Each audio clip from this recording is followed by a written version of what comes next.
MPC meeting together. Agenda 101, agenda additions and approval. Is there any additions to the agenda? The one on your handout should be highlighted in red.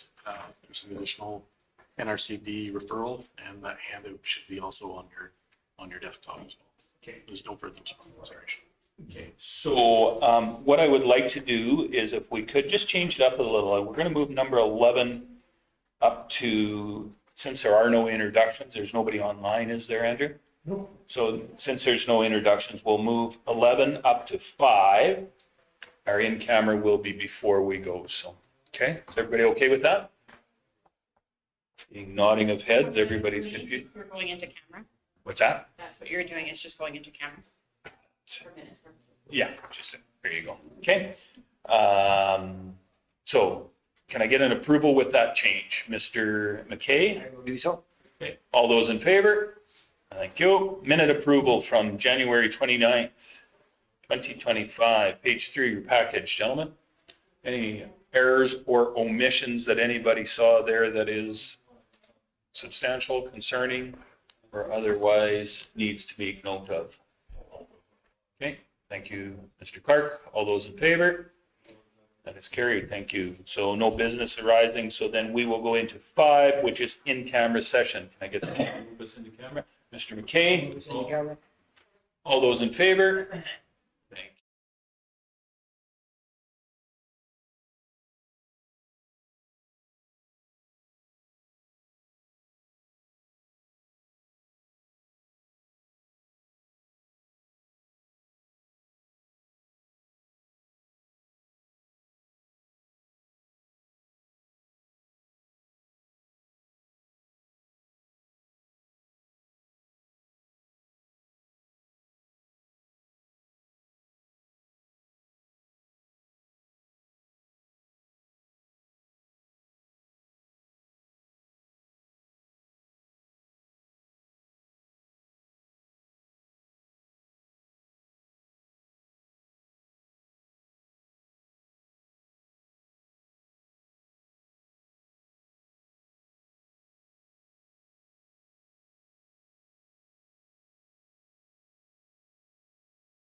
Gentlemen, thank you for that. We are going to go into development permit 6.1, DP 2504, page 5 of your package. And who's taking this? Mr. Chair, Rich will do the presentations on both development permits, and I would like to speak to one issue that's common to the two of them related to the development agreement. Okay, go ahead, Mr. Fitzgerald. It's all you. Mr. Chairman, so the purpose of the application is to consider the discretionary use of an automotive and RV sales and rentals and an auto repair shop minor on lots 2 and 3, block 2, plan 1420412.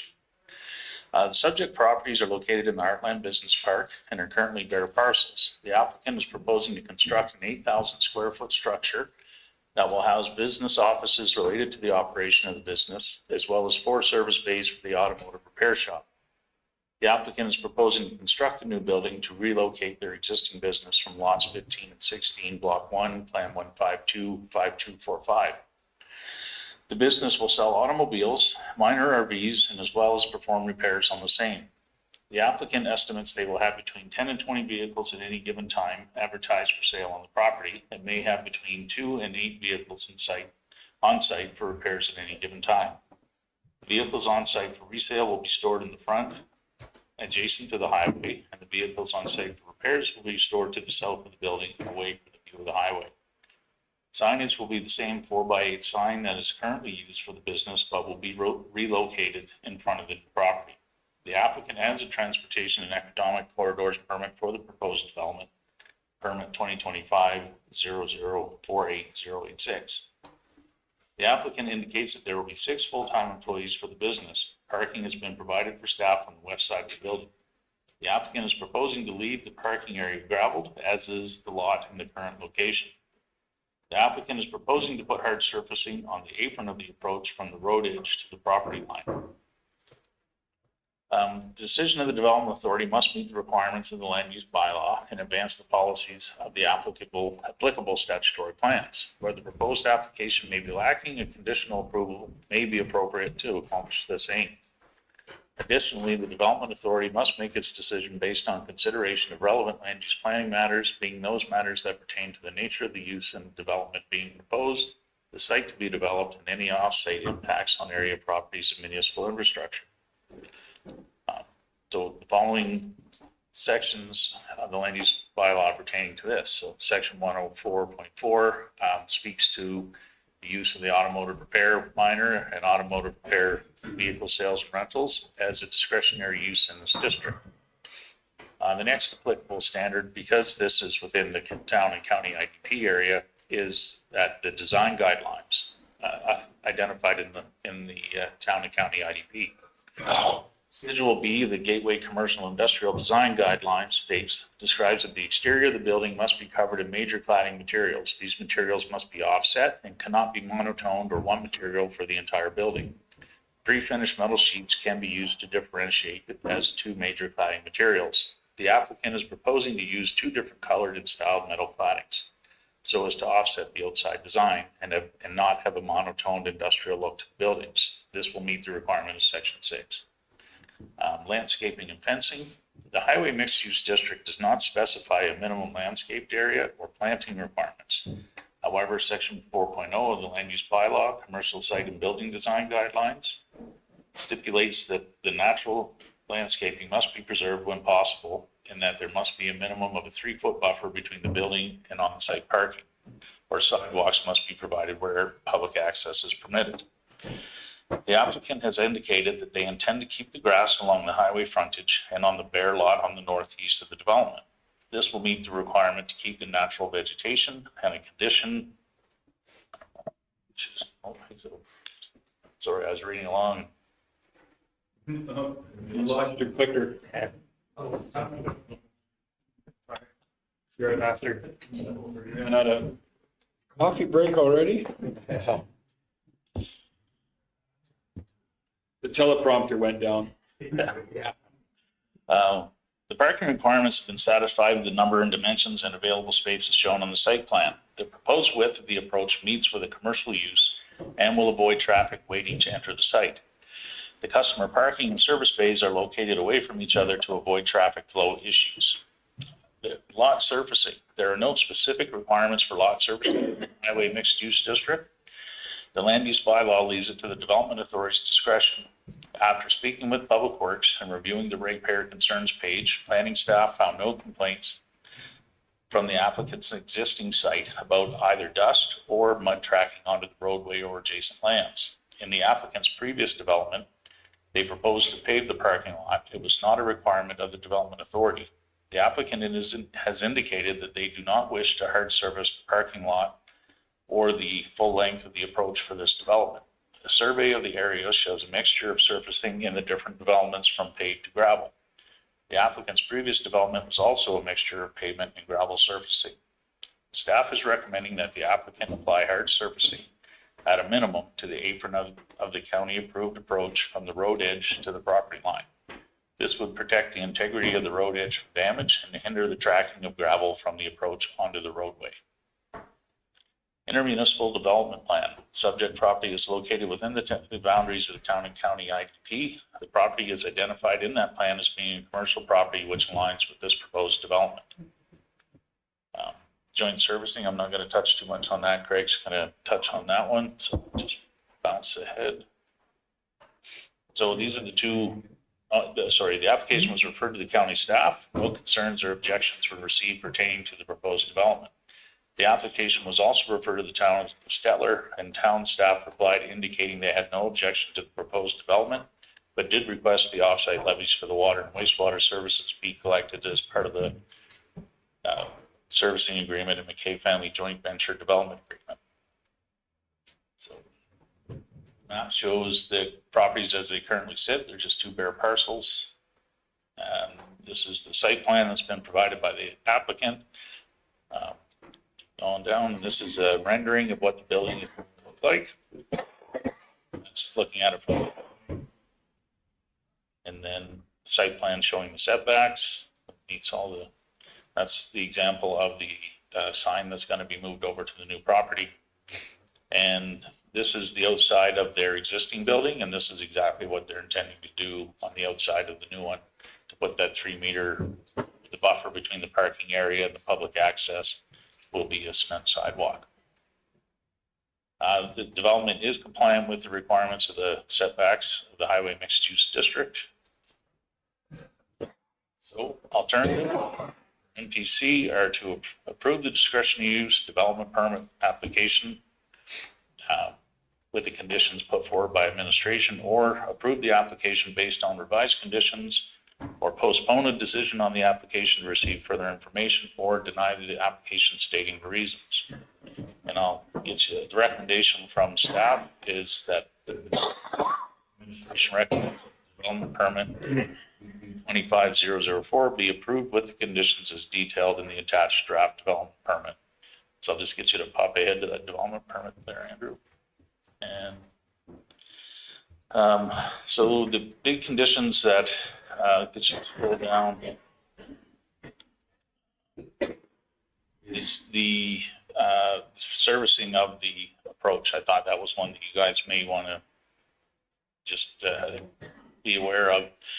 So what I explained in the report, what I'm recommending is that at a minimum, they pave from the existing road edge onto where the property line goes to private land.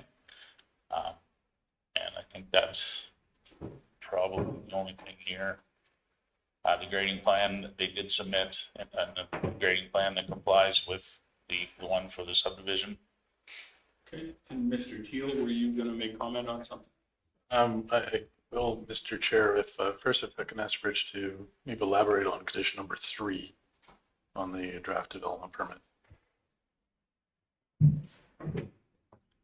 So if this development permit is a time limited permit, the period of time that it remains valid shall coincide with the period of time which the development permit owner, Highway 12 Real Estate Inc., is the owner, occupant, or operator of the buildings or uses approved under this development permit.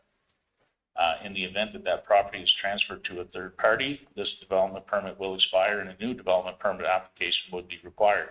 In the event that the occupancy of the lease bay building, so right now they have a car wash guy that's going to be part of their business.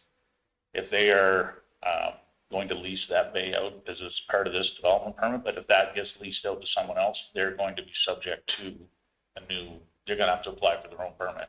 It's not covered under this one.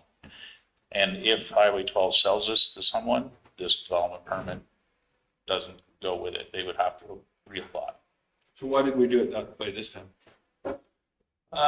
Honestly, I look back at their previous permit, and that was a condition that was in there. So I'm assuming that was, just a way for us to have a second look at it if someone else buys it, but it's going to do something different. That was our opportunity to look at it, I assume. So that's kind of why I put that in. Okay, fair enough. Mr. Stevens? Okay, go ahead. Thank you, Mr. Chair. Just to wrap up the admin presentation, I was going to speak directly to the issue of the development agreement and the relationship for the joint servicing with the town.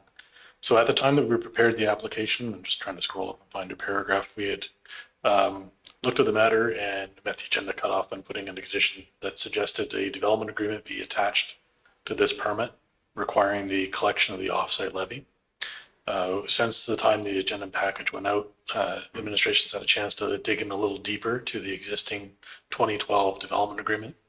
And that's the development agreement with the original subdivider of the area, which is McKay Family Ventures.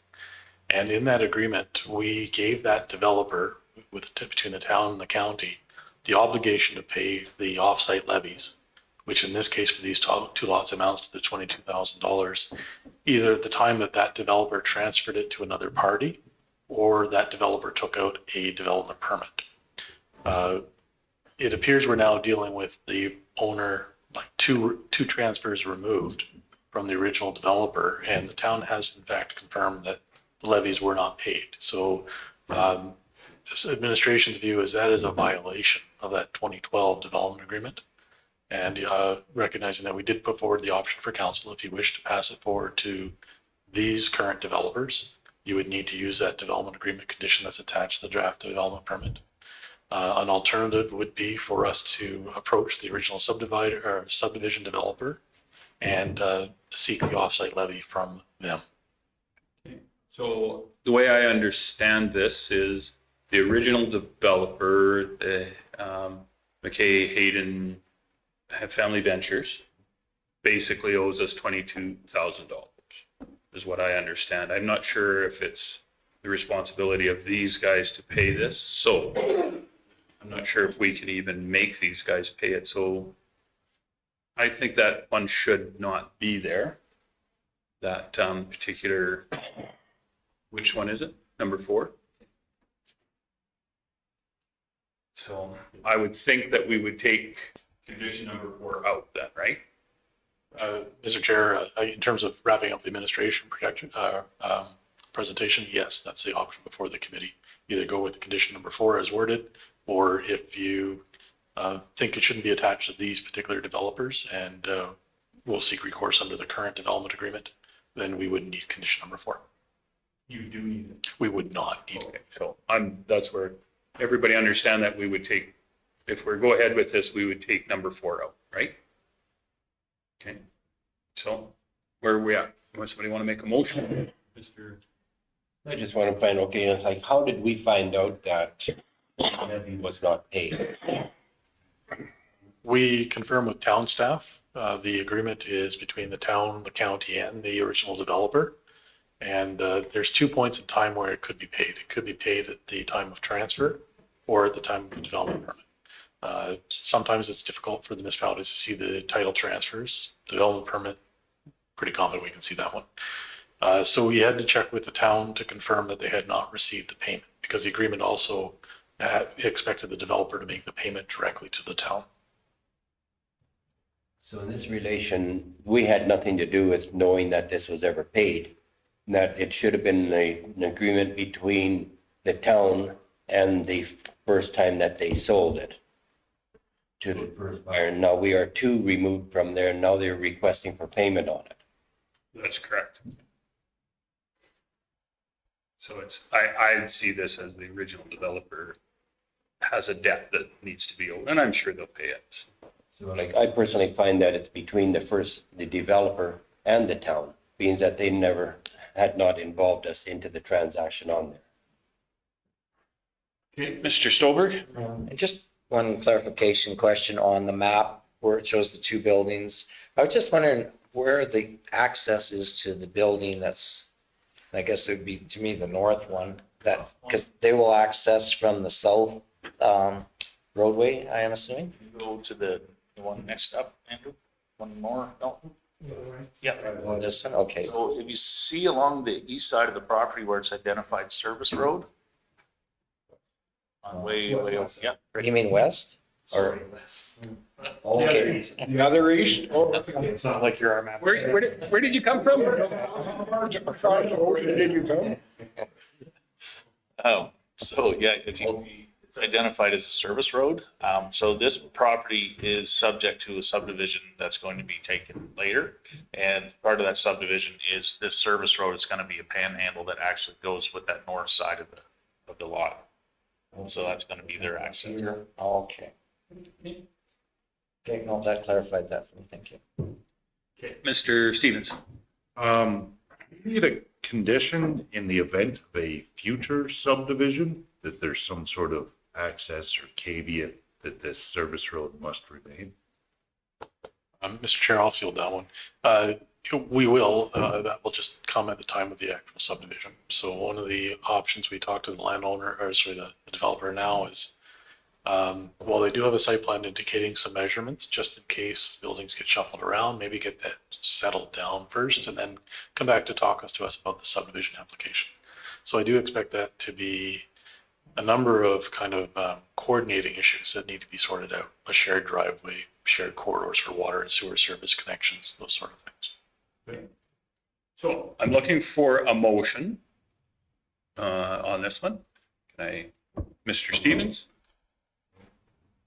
I'll move it forward with staff recommendations with the amendment that we remove condition number 4. Okay. So everybody's clear what we're doing here? Okay, I'll call the question. All those in favor? And opposed? Mr. Grover is opposed. Okay. Now, gentlemen, do we want to instruct administration? Can we instruct administration to send a letter to both the town and to the Hayden McCabe Family Ventures requesting the funds of $22,000 be paid? I think it's only prudent that we keep our partner in this, or the town, involved in what we're doing. Yes. And it can come from the municipal planning commission, or it come from council, or it come from administration. And that's up to you guys to decide who that comes from. Okay. Can I get a motion to do that? Mr. Clark? Okay. All those in favor? That's carried. Thank you. Okay. Next up. Thank you, Mr. Chairman. This application is very similar to the last one, so I won't go over line by line, but I'll just hit the highlights and the main differences. So this development is part of the same property, but it will be on its own separate building. And this one is for an oil field service and supply miner and freight company and a food and beverage service facility. All of these uses are discretionary uses under the highway mixed use district, which the property is located in. The applicant was required to have a permit through Alberta Transportation Economic Corridors, which they have received. For this business, the applicant indicates there will be 7 full-time employees for the business. Parking has been provided for the staff on the west side of the fenced area. The applicant is proposing to leave the parking area graveled, as is the lot in the current location. So I guess the biggest difference in this this permit is there are a couple of variances that the applicant is applying for. Those variances are mostly to deal with fencing. So because this property is located in that highway corridor, there are some design guidelines, and one of them stipulates that there is not to be any chain link fence visible from the roadway. So the applicant is proposing to use chain link fence as was in his previous development, and I do have some pictures there that I can show you what that looks like. The other variance that they're applying for is the way the building is going to be situated, it would be facing that 44th Avenue. But they would like their chain link fence to protrude past the front facade of the building, which it is also going to require a variance. So if we go to page 21, or it's not page 12, I'm looking at a different document, but here you can see, so this is what their existing yard looks like, and this is exactly what they're proposing their new yard to look like as well. So the chain link fence, it's mostly storage and piping that they have in the back. So I did also do some research on other properties in that subdivision. So the picture to the bottom there, that's of a different property out there that also has chain link fence surrounding it that is visible from the street. Administration finds that the application for the variance does meet the test that it's not going to cause undue issues with the neighboring properties or devalue property value. And if you go to, there's some other pictures, the renderings of what the elevations look like. Looks very similar to the other Highway 12 building with the two different colored claddings, two different styles to offset it in coordination with the requirements of that the design guidelines. Setbacks and site coverage, it's compliant with all of those except for the fencing as previously discussed. So alternatives, approve the application based on the revised conditions proposed as set out in the proposed development permit. Postpone the decision or the application to receive further information, or deny the application stating the reasons. And then the proposed draft development permit, pretty much standard conditions, although this one also has the requirement for the offsite levies, which Craig will speak to later as well. But other than that, this application, the applicant is also wishing to pave just the apron of the edge of the road to the property line, not the actual parking lot of the property. And Very similar situation, Mr. Teal? It is with respect to the development agreement, Mr. Chair. I'm happy to field questions, but I think you get the general gist from the last presentation. And it's number 4 on this one is too. We should confirm that, yes. I did make sure that it is. So it's very exact same. This time, the first one was 11,000. This one's 11,000, right? If you were going to split it, yes. Okay. Mr. Clark? I'll make the motion to move it forward as per staff recommendations, excluding condition number 4. Okay. Any questions or concerns? Seeing none, I'll call the question. All those in favor? That's carried. Now, I think what we should do is also have another motion to send a letter similar to the last one, that we send 2 letters for each individual development. Does that make sense? I want to point out that the confusing part about this is both of these development permits are on both lots. Okay. Because it's One letter will suffice. Okay, No, you know what I was saying, if it was separate, then we would do it. Okay, so fair enough. If you're good with that, I'm good with that. Okay, that one letter will suffice. Okay, thank you for everybody. Yeah. Everybody's gonna be informed, the owner and the guy person buying, right? Say that again, Mr. Grover. Yeah, both are gonna be informed, the seller and the buyer, right? Yes. Okay, good.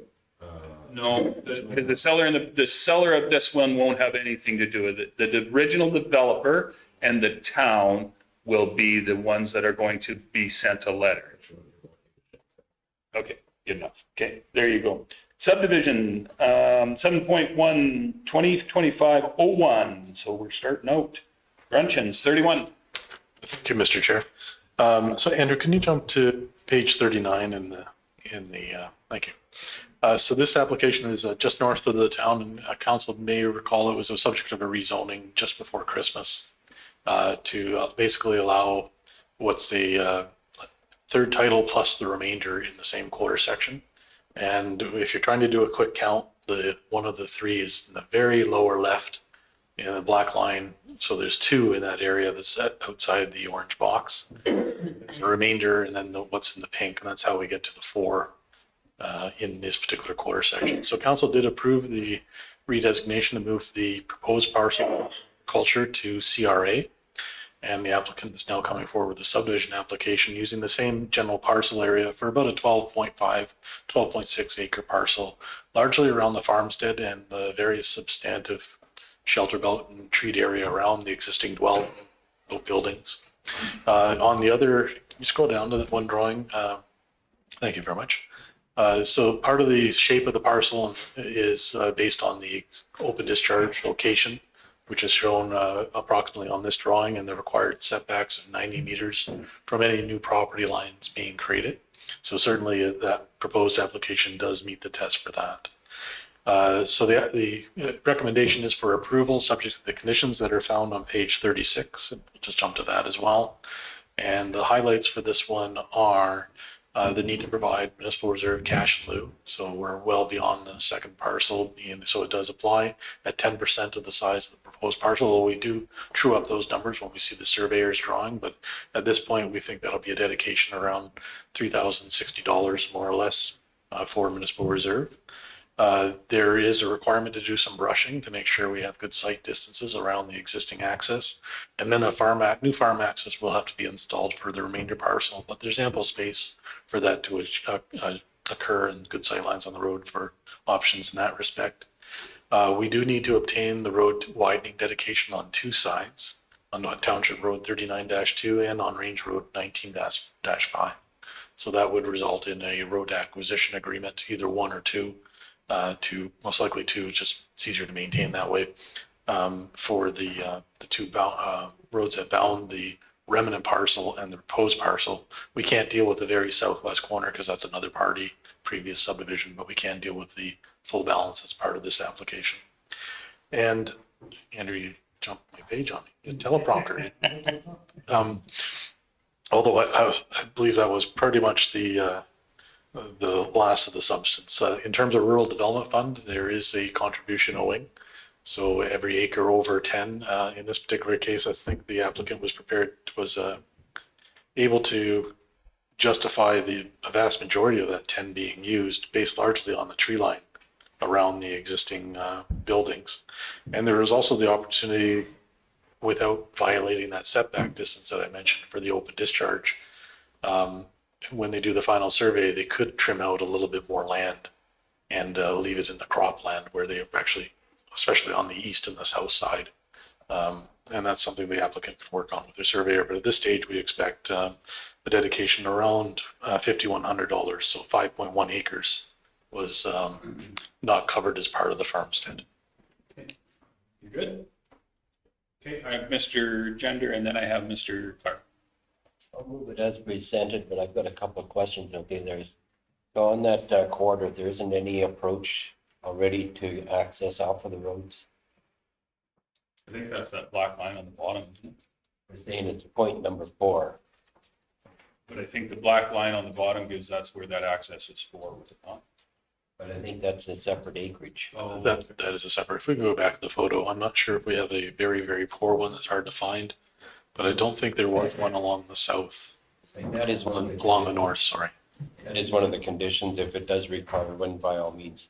The only other part that I can kind of wondered, okay, like when they're starting to say trim back the trees, I'm just kind of wondering whether the existing trees will be within the road right of way now, or can we just trim those trees, the branches back enough in order to be able to make it a little more sight bearing in there instead of taking out the poultry. My understanding, Mr. Chair, is once we put in the request to Public Works, they'll put it on their schedule for brushing, and where they can, if it's a nice mature tree and they can kind of clear the under portion and get the sightline they need. I believe that's the general approach that they take. If the tree trunk is completely within the road allowance, I'm not sure if that leads to them deciding to take out the entire tree. It's a pretty big open road there. I don't think there's any issue. But I would just like to be able to see if we can ask the landowner to be in presence or at least consult with them to find out like what they can really live without that. I think we could put a note when we submit the materials to the Public Works. Any other ones? Okay, we have a motion to go forward, but go ahead, Mr. I just can you take us back to the drawing with showing the approaches and acreages? It's not just in particular this one. These ones, I really like the shape of the acreage on the southeast corner.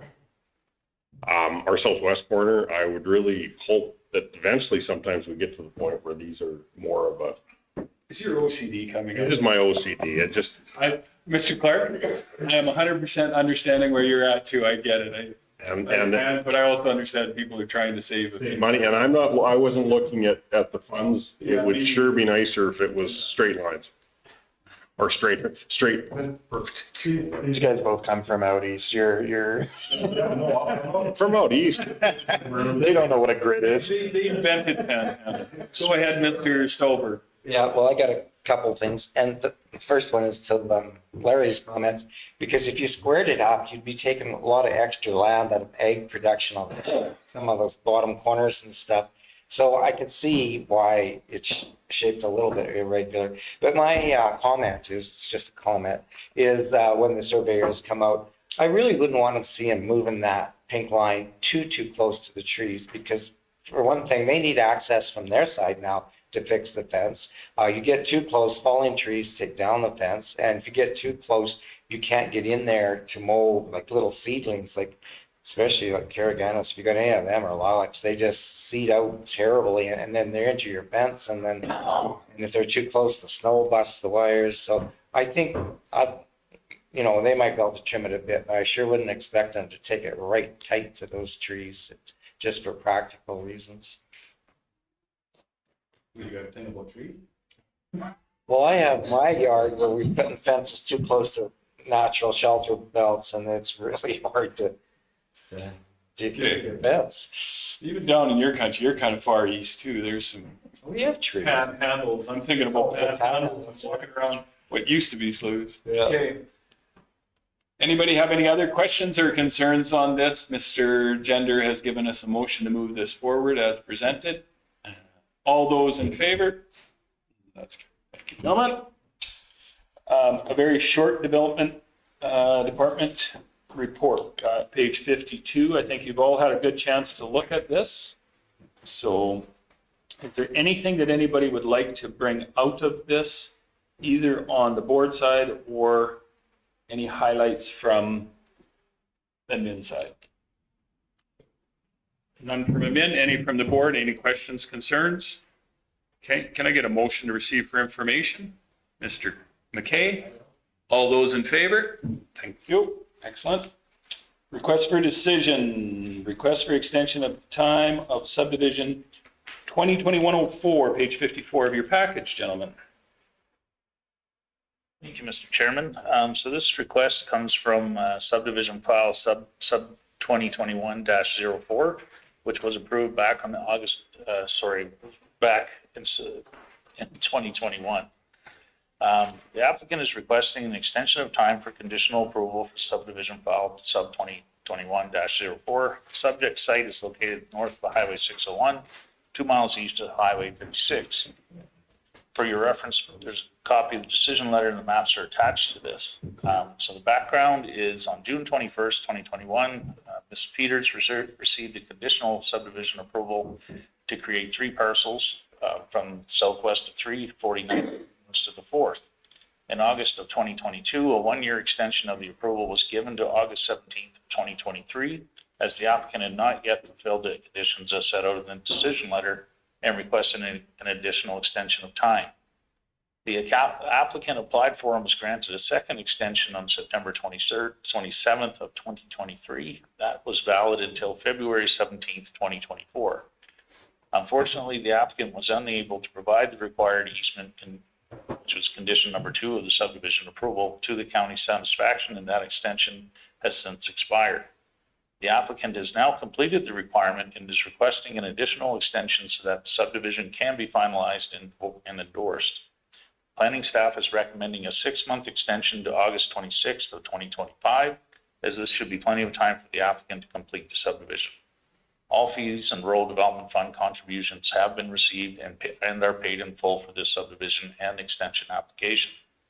Conditional subdivision approvals are valid for up to 1 year from the date of decision. This 1 year time frame is to allow the applicant sufficient time to meet all the conditions of the subdivision approval. However, there are situations where additional time is required.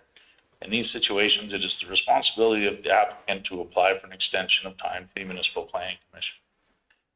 There's no financial implications to the county regarding this. And there's the subdivision that was approved back in 2021. Nothing is changing on that. All we're doing is giving her extra time to be able to meet the conditions so that we can sign off. We have Mr. Stolberg and then Mr. I'm gonna give her, you said 6 months? Yes. That's my motion. Go ahead. Okay, well, I think this development's coming along really nicely. It's such an improvement to what was there. And I was gonna say too, I'm really willing to give this extension for 6 months to August of 25 because it's almost there. So it just makes sense to give it one more extension. So is that a motion? Yes. Okay, so we have a motion, staff recommendation for the extension. Okay. Mr. Grover? Yeah. Well, that's fine. That's what I made the motion. Okay, I had Mr. Stolberg before you put your hand down. Oh, Okay. I do watch your hands, even Mr. McKay sometimes. Okay, any, no questions, no concerns? All those in favor? That's good. Thank you. Next up, 9.2. Mr. Chair, this was Handout, gentlemen, so in front of you. Go ahead. like reading time. What's that?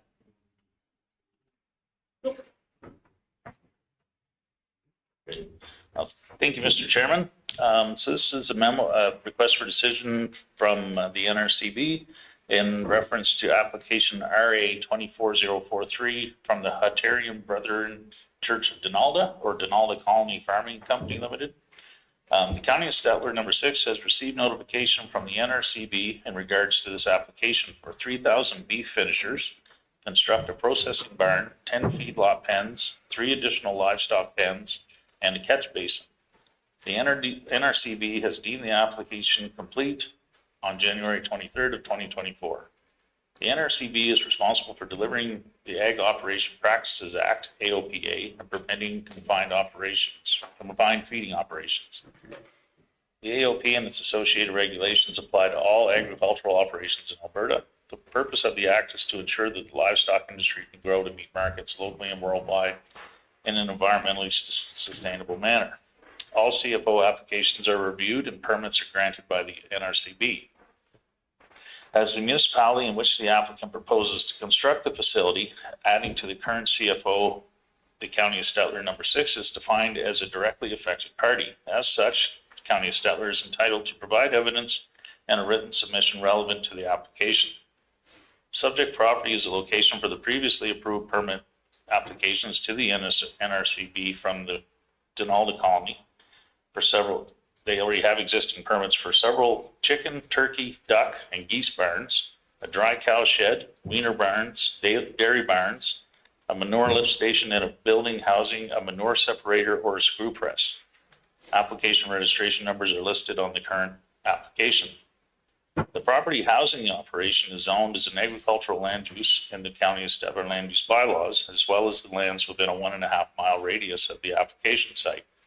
There is one dwelling located within a 1 mile radius of the subject property. And there's a map attached that just shows the quarter sections that are identified in the application. And then the site plan that was submitted by the applicant showing the setbacks and where the buildings and the feedlots are going to be located. All of them are compliant with the ag district. They meet the minimum setback requirements. The CFO operation is the next map with the boreholes that they had to drill to give that information to the NRCB. So the confined feeding operation complies with the County of Stettler number 6 municipal development plan pursuant to section 4.15 as follows.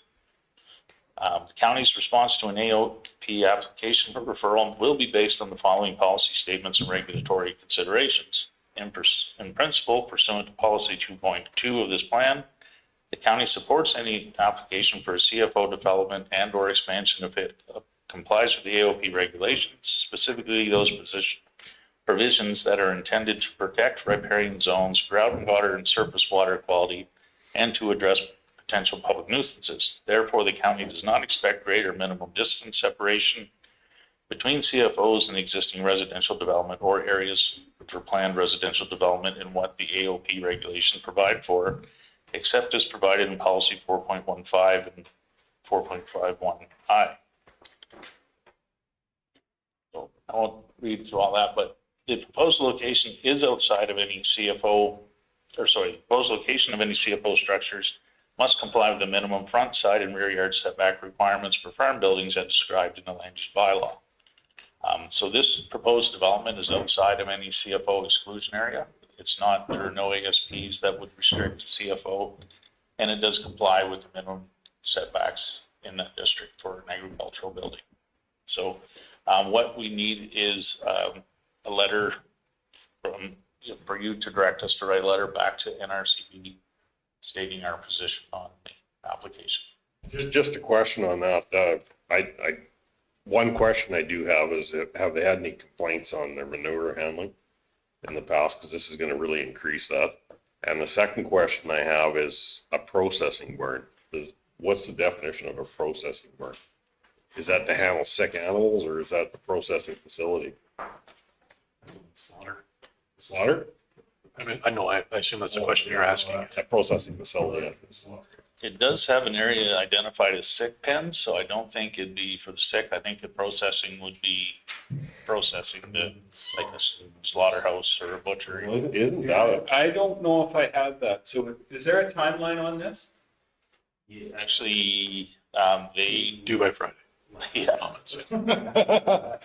I like that question. I think that's an important one for us, because if it's a slaughterhouse, I think there's a definite difference than if it's a processing pen, in the fact that they just want to, I mean, lots of farms now they want to be out of the heat and the cold when they're processing animals.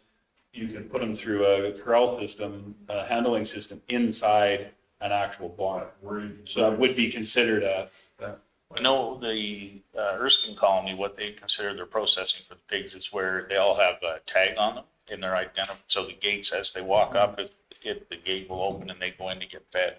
And that's what they consider their processing. I'm not sure if it's the same for a cattle barn or not. It's just when I see processing it. If it gives rise to an abattoir or slaughterhouse, I don't think that would meet the definition of CFO, and you now need a permit from us. Which I think where the question is going to. Is there any chance we can I know Friday is their date, but We can follow up directly with the colony. Well, or we can, got your email? Give us 5 minutes, let's see if we can get them on the phone. The CFR, or is it the, So ultimately, can we give instruction to put this on till tomorrow? you're not sitting as MPC tomorrow. Would it, if staff wants to attend, is there any harm in taking a 5-minute recess? I would take that as a motion that we take a 5-minute recess from. All those in favor?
Buzz around it, Mr.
Go ahead. Okay, thank you, Mr. Chair. So our phone call attempt didn't work out the way I hoped. We've left a voicemail. What I suggest on the question of complaints about manure, we can certainly make that inquiry and get that back out to the group. What we hear later on, the issue of manure handling, I think that one's kind of more of an information item for us. Manure handling is left to the NRCD for the confined feeding operation. On the question of what is meant by the processing building, I think we could indicate in the letter that we're not sure what this one means. If it means that it's an abattoir, please note it may need a development permit from the county as well. Please let us, and just ask them in our letter going back to get back and let us know the detail on that. And I think that would, and if we hear back, we can send you an email. So collectively you're not, if you're curious and wondering what the outcome was, we can do that as well. But we would send a letter saying that this means all approvals except those two clarifications. Okay. So I would need a motion for that. Mr. Gender. Got a question on the No, you can't have a page. question. No more? On the one page where it shows, I don't know what the hell that's what's it relate to?